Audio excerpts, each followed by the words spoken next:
This is the moment that I found the bell off His Majesty's Canadian ship Trentonian, a World War II Corvette torpedoed in February 1945 with the loss of 6 lives.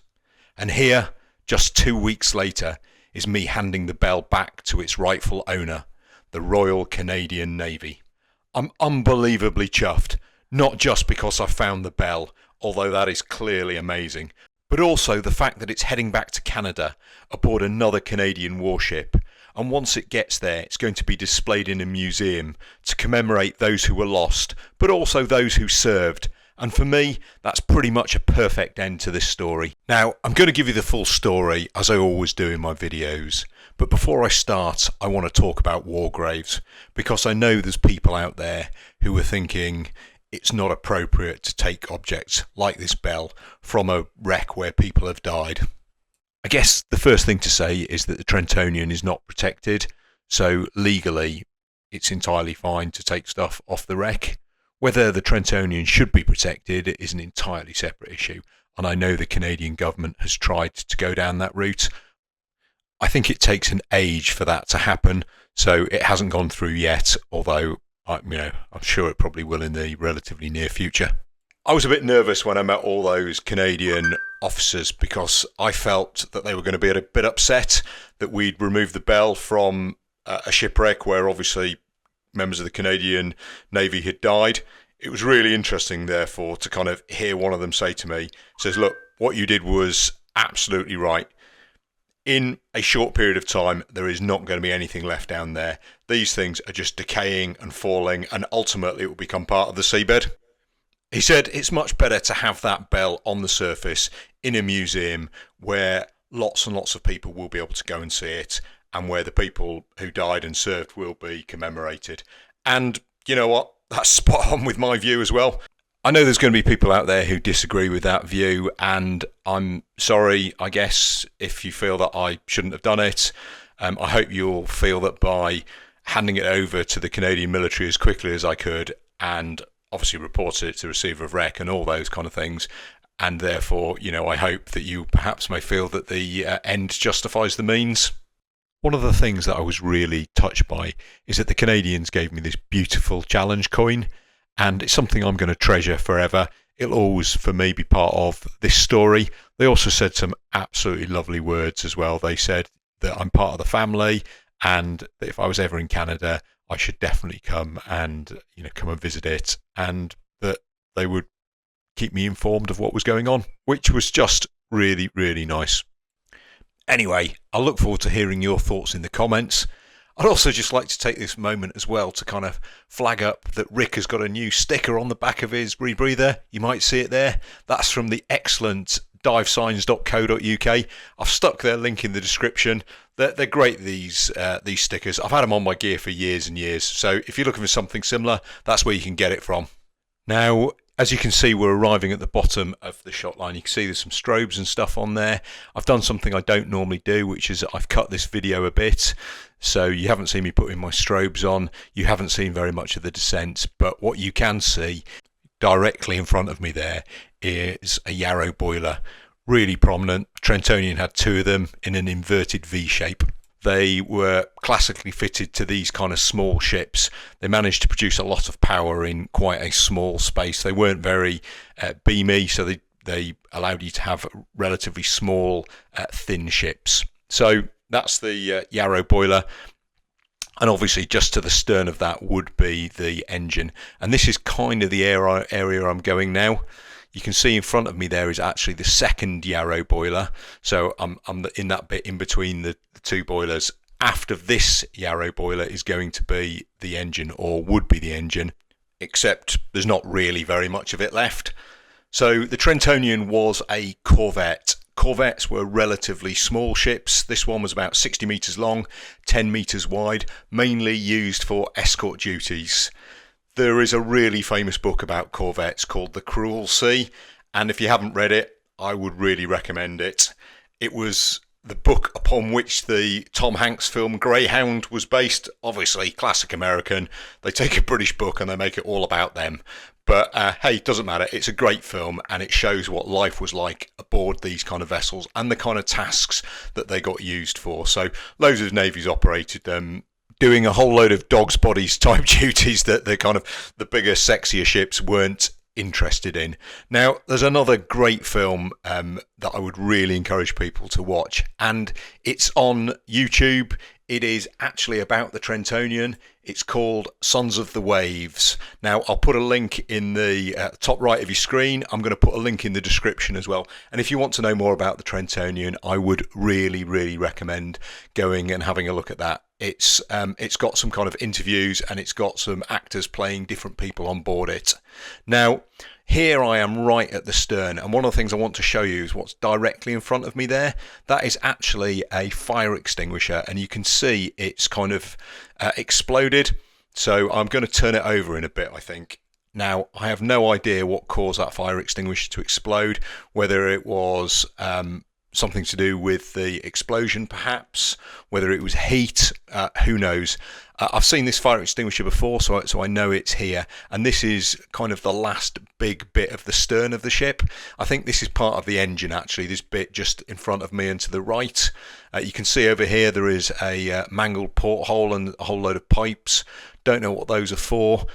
Don't know what happened to that porthole, but once again I've seen this porthole before, so I know it's here. And this is the, as I say, the stern area of the ship. You can see in front of me there, somebody else has come over to have a look at it. I guess one of the questions you might have asked is, how come I know that the fire extinguisher is there? How come I know the porthole was there? Well, this is actually my third dive on the Trentonian, and so I actually know my way around it quite well because it is quite a small wreck, and it's one of those things. I wouldn't actually have been desperately keen to come back here, but some other people on the boat hadn't dived it, so they quite fancied it. So anyway, here we are. Obviously, I'm really, really pleased that I did come back here. So probably worth covering what happened to the Trentonian. The Trentonian was escorting a convoy in February 1945, and another ship, the Alexander Kennedy, got torpedoed by the U-1004. The Trentonian, it was in fog, heavy fog supposedly. The Trentonian went over to try and offer support, either to find the submarine or to rescue survivors or whatever. Then it itself got torpedoed and it got hit in the stern. So this area where I am here, bearing in mind it's a small vessel, torpedoes on submarines were designed to sink much, much bigger ships than this. So it absolutely smashed up the back. The Trentonian went down pretty quickly, and although most of the people on board got off. Now, I'm just going to come back to that in a second because this is really interesting in front of me here. This, I am pretty convinced, is a bit of a depth charge. That white stuff inside it is the actual explosive. You can see the casing around the outside. You can see a bit of the fusing mechanism or whatever in the kind of top left as we're looking at it. So, yeah, probably don't want to be hitting that, probably don't want to be bringing it back up. I have seen other depth charges on the Trentonian, not broken open like that one, but there's definitely still munitions because, of course, this was a warship. It was at war. It was escorting. And if it had seen the submarine before the submarine saw it, you can absolutely guarantee that it would have attacked it because that was its job. And if you've seen, as I've already mentioned, the film Greyhound with Tom Hanks in it and everything, you can see, I'm not sure how realistic that is, but you can see the kind of sort of ways that they would try and sink things. So this is right in the stern area here, and you can see there's not much. There are no props, for instance. There's that depth charge again. I've just kind of come back up on it. You can see in front of me there's some brass wheels just in the front right hand side. This wreck is absolutely covered in brass, despite the fact it's been dived quite a lot, but this one is relatively close to the shore, so despite that it's still got loads and loads of stuff on it. So this is me probably coming onto the port side. I have no idea what that thing is there. That might be part of the drive shaft or something. I think the flashing of the torch there is me trying to indicate to Rick that he should come over and take a photo of that depth charge. Clearly doesn't work, but anyway, there it is. He didn't see it.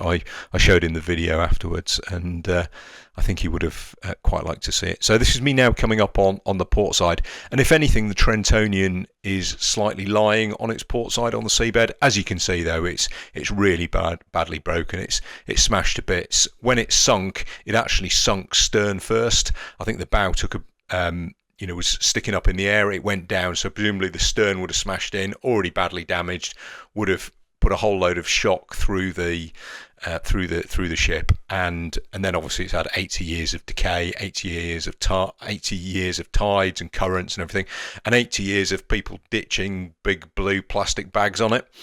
And the other thing you will see on this wreck is actually quite a lot of netting, quite a lot of fishing line. It's really close into places like Falmouth and also Foy, and Plymouth, which are fishing ports. So, and it's quite close inshore as well. So now, I guess before I go any further, I just want to tell you about the myth of the bell. So everybody who's dived the Trentonian has been told by their skipper or other people or whatever that the bell is still on the Trentonian. And not only is the bell on the Trentonian, but it was seen by one of the very first people to dive it.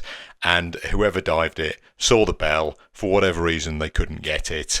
And when they went back down again to dive it again, they couldn't find it again. So there's been this myth that the bell is on the Trentonian, and we've all, those of us who've done it a few times have kind of gone, yeah, if it is still on it, it's buried under a load of plate or buried in the mud or something like that. So I never in my wildest dreams believed that I would actually find it. So it's a really nice thing, I guess. Sometimes myths are true, sometimes urban legends are accurate, and it would appear to be the case for the Trentonian. Now, obviously, nobody's ever going to get told that story again, but it was true for one diver, and that diver was me. So one of the things you've probably seen as I've been swimming around is how much cable there is on this wreck. It's one of the big differences between First World War and Second World War vessels is the fact that clearly in between the wars they decided to electrify everything, and if you dive a ship like this and you see this amount of electrical cables, it's almost a guarantee that it is a Second World War or later vessel. So really useful. We dived a wreck not too far away from here, and we weren't certain what era it was until we saw our first printed circuit board, and we're like, okay, yeah, that's clearly relatively modern. So as you can see here, just coming over the top of a bit of wreckage there, and there's what looks like some big steam pipes down there. So this must be in and around the boiler area or the engine area. Rick has obviously found something to take some pictures of down there. Don't know what it is.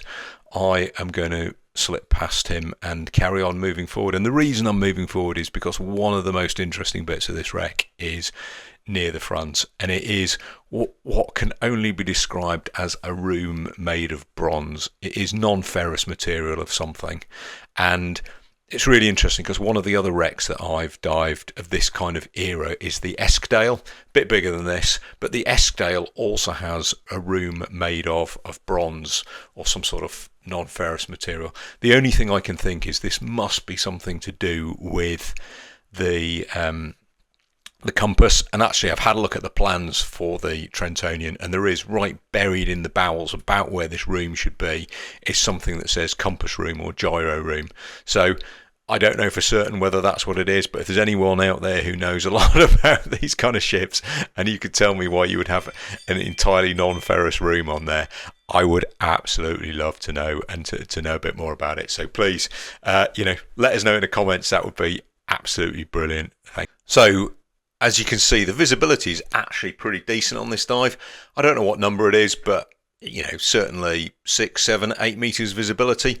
Quite dark, as you can see, but if you've got a decent torch, you can look out, you can see quite a long way. So once again, I've no idea what bit of this ship is, but it's sort of getting to be just forward of the boilers. So I guess we're starting into part of accommodation, the bridge area, those would all be forward of the funnel. You can see there's more divers here, and this is because this is the most interesting part of the wreck and is, why I'm coming here. You may ask why I went to the stern first if the bit here and the bit near the bow is more interesting. Well, I guess the main reason I wanted to do that was to go and see that fire extinguisher, believe it or not. I I just think it's a lovely kind of poignant reminder of what happened to this wreck. So I do like to see it. I do like to check it's in that area and it hasn't moved. You probably saw right at the beginning of this video I had a photo of it the other way up. You can see there it's when I saw it earlier on, it was back the other way. So clearly, like all these wrecks, stuff moves, stuff changes. I don't know what did that, whether it was just current or whether it was somebody, another diver maybe moving it around, whether it was like a fishing net. Obviously, there's a big ton of fishing net in front of me here. And, once again, this stuff all moves around with the current and with the tides and everything. So who knows? But it's really important, I think, that people understand that shipwrecks are not static things. They are constantly changing, and when I say constantly changing, what they're really doing is constantly degrading. Now, that's an interesting little thing I've seen down there. It's clearly non-ferrous, so I'm just taking a bit of video of it, and that looks like some sort of box of electrics perhaps. Who knows? So going back to the Trentonian service history, so once it came over to the UK, it was doing a whole load of different tasks I've already mentioned. One of the things it got asked to do was to escort a cable laying ship over to Normandy in the aftermath of the invasion. So this was the 13th of June 1944, only about a week after we'd gone ashore, and an American ship saw it, and it got shelled in error. Fortunately, the Trentonian wasn't hit, but the ship it was with was called the Monarch, and the Monarch did get hit several times, and I think there was quite a few casualties. So coming back onto the Trentonian here, you can see, once again, there is just a mass of cables, some sort of brass thing there, which is, a cable junction box perhaps. So, this, I guess, would have been in and around the bridge area, maybe the radio room or something like that, where you would need all of these cables. So we're getting close, I think, to the perhaps command center of the ship. I think it's probably worth mentioning what sort of armaments the Trentonian had. Well, it was because it was a jack of all trades. It had all sorts of different bits and pieces. It had a 4-inch gun. It had a Hedgehog anti-submarine mortar, which kind of fired these things forward. It had depth charges at the rear, and obviously it had a fairly significant anti-aircraft capability. Unfortunately, none of that actually helped it in this circumstance. Now, as you can see here, there's a big net. You can see there's loads and loads of netting, but then just in front of me on the right hand side is this room that I've mentioned earlier. So this room is non-ferrous. If it was iron or steel, this room just wouldn't look like this anymore. I haven't scratched it, but you can see that it's really clean around the edges, and that's a really good indication that's what it is. You can also see that there's all sorts of interesting bits and pieces. There's some sort of junction box up on the top there, and also on the left hand side you can see I'm looking in there. There's a lobster just hiding. There's that plate in there. If I'm honest, I would love to I'd love to be able to get that plate, but I can't get inside it. Who knows what that is? It might be the maker's plate.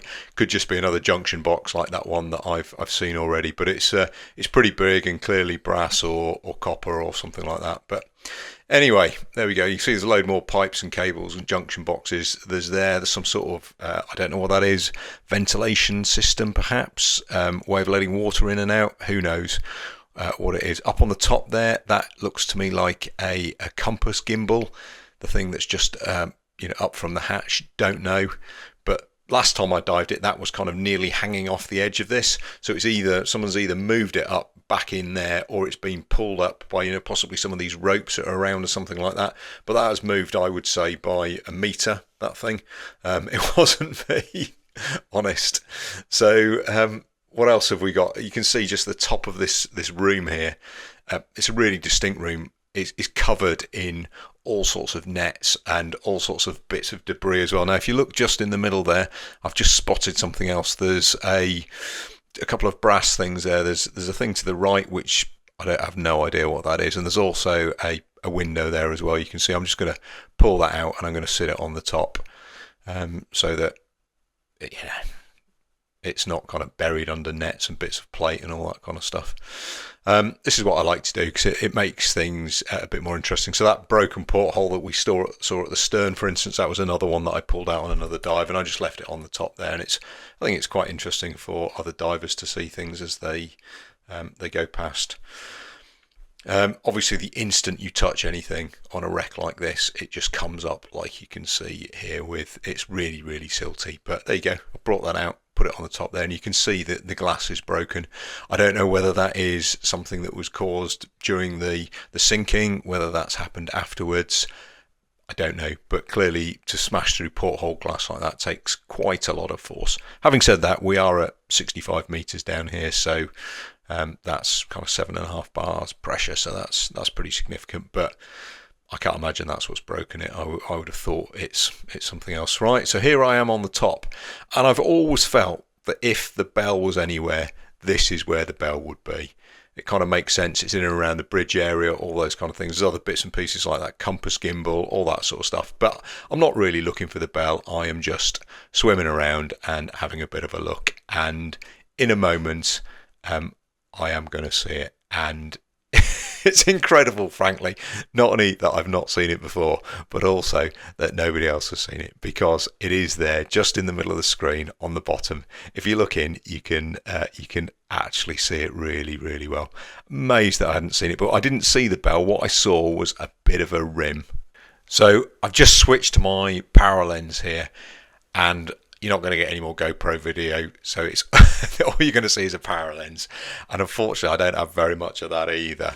So it was a bit of a nightmare. One of my power lenses doesn't work, and this one, the battery is going to die relatively shortly. So it's a bit of a pity that this video ends up getting cut shortly after this. But the important bit, as far as I'm concerned, is I have got the bell, and I'm going to pull the bell out. As you can see there, the viz just gets absolutely horrendous because I am wrestling with this thing. I've put my hand on it, I've run my hand round the ring, and I felt it's a bell. And then, as you can see here, I'm going to pull it out, and the viz has completely vanished in a cloud of black nastiness. You can just about see my gloves heaving away at something there, trying to get it out. So I've cut the video just because you don't want to see a load of video of blackness. But you can see there's another diver. I've encouraged him to come over and have a look at it because obviously my heart rate is going at an absolute rate of knots, and I'm really keen to show him what I've found. I'm obviously so excited. He's probably going, yeah, brilliant, Dom. You've got a whole load of silt and stuff there, but no, he can see what's in there. And what you're going to find is that something like this happens, a whole load of other divers come over as well. So Rick is going to turn up in a minute, and Will and various other people. They're all going to come over and want to see what I've found. And there you can see what I've found is a whole load of silt with a bell in it. And there we go. Rick is on hand, which is fantastic because, you know, what you really want is a record of this moment, and that is what he's going to provide for me. So yeah, I am just really chuffed. What I'm much less chuffed about is the fact that my power lens battery is about to die, and therefore I lose any record of the last bit of the dive. So all I've got really is the photos that Rick takes, and you're going to see those in a minute because they're absolutely wonderful.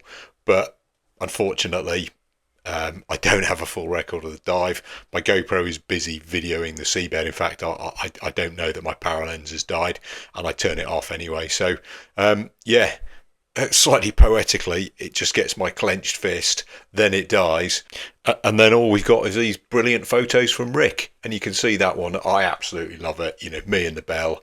Another one there with me and my bell. Obviously, my trademark signature yellow gloves, which is there's no doubt whatsoever it is me.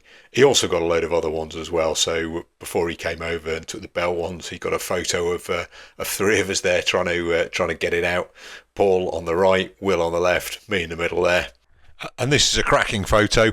Unfortunately, it's of Will rather than me, but hey, it does show. I think it shows, you know, how awesome it was. And then the last photo we've got is me arriving at the surface with the bell in hand, and obviously a massive smile on my face. So Dom, beautiful day up here. So how was your dive? So my dive was freaking amazing. It's not often that this happens. You recover a bell off a World War II warship, and yeah, they're absolutely brilliant. So how are you feeling right now? Yeah, yeah, I think this has got to go up there with one of my best dives, I think. Tell us about your dive itself. So the dive, pretty standard.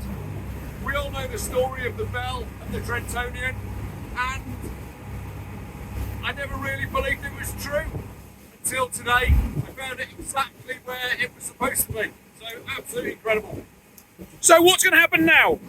So this bell is going to go back to the Canadians, and I'm really hopeful that the Canadians are going to put it in a museum. 5 guys died at the Trentonian, and I think it's really important that we don't forget that.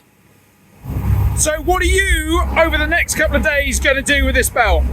I'm going to take it home and put it in my bed, and I'm going to sleep with it. And how's your wife going to feel about that? I don't know, she'll be somewhere else. So what do you have to do? 6 guys died. What was that? 6 guys died. 1 officer, 5 sailors. Okay, You can edit this. So what's so important about this ship? so the Trentonian was the last Corvette to be sunk in the Second World War. Corvette's a really important class of ship. They were used for all sorts of things. Escorting convoys, anti-submarine activities. They were kind of like the workhorses of the navies. What do you have to do in the next couple of days because you've lifted and recovered this bell? So the receiver of wreck is going to get a message from me telling him that I found this bell and that I want his support in getting it back to the Canadian government. So does that mean we're going to have a party with the Canadians? Well, the Canadians do not have to throw a party, that is definitely true. So, but I think they're probably not going to do that for this. I think they're going to do the right thing, which is to have a proper commemoration and remember the people who died on that ship. Anyway, I hope you won't judge me too harshly. It was an absolutely epic dive. It was a great experience, and I think I've done the right thing. Anyway, I hope you've enjoyed this video. As always, I'd love it if you could leave me a like, if you could drop us a comment, if you could subscribe, all that kind of stuff, and I look forward to seeing you on my next adventure.